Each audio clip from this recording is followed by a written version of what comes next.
Баршаңызға ассалаумалейкум. Бүгін сіздерге осындай тойымды әрі дәмді езілген картоппен пюре дайындайтын боламын. Видеоны қарамас бұрын менің каналыма тіркеліп қоюды ұмытпаңыздар. Қажетті заттарымыз тартылған ет, жұмыртқа, тұз, сарымсақ, сәбіз және де картоп қажет. Ең алдымен аршылған дайын картопымызды осылай 4 бөлікке бөліп дайындап аламыз. Сәбізімізді, сарымсағымызды да дәл осылай турап дайындап аламыз.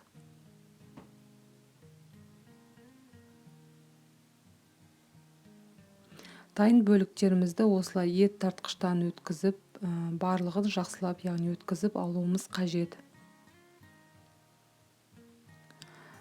Тартылған етімізді салып, тұзымызды, жұмыртқамызды салып, қолымызбен, яғни жақсылап, мұжып, яғни араластырып алуымыз қажет.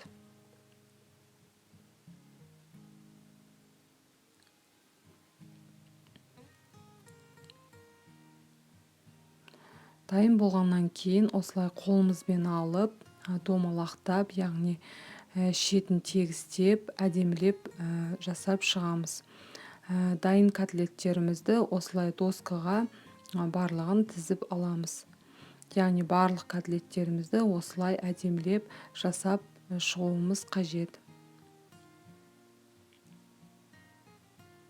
Котлеттерімізді міне осылай жасап шықтық.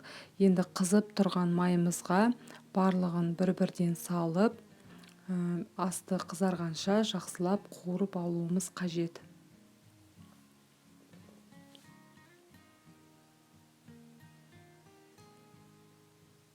Асты қызарғаннан кейін осылай екінші жағына аударып аламыз. Екінші жағын қызарғанын күтеміз.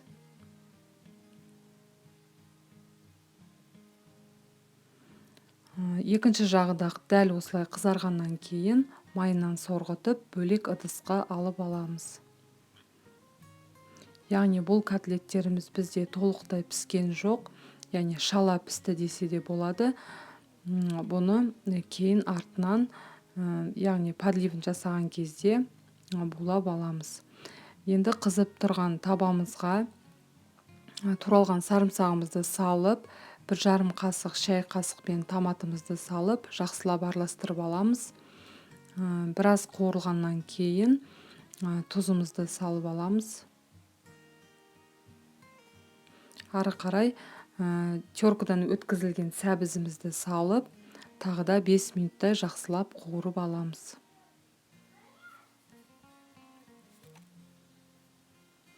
Қуырылып болғаннан кейін жарты стақандай су құямыз. Жақсылап араластырып алғаннан кейін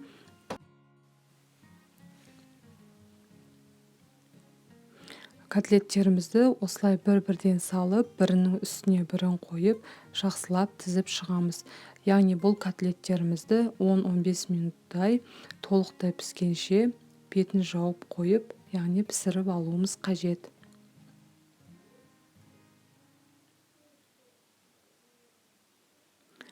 Бөлек кастрюлемізге, яғни суымыз қайнады. Енді бұған картопымызды салып, тұзымызды салып, араластырып, толықтай піскенше бетін жауып қоямыз.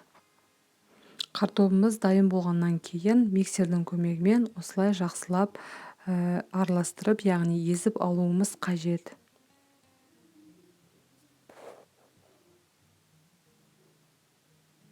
Екі ас қасықтай сүт және татымына қарай тұзымызды салып, тағы да толықтай жақсылап араластырып аламыз.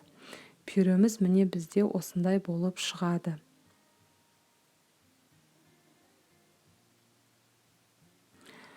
Котлеттеріміз бізде дайын болды. Өте дәмді әрі тойымды болып шығады. Міндетті түрде жасап көріңіздер. Барлықтарыңызға ас болсын.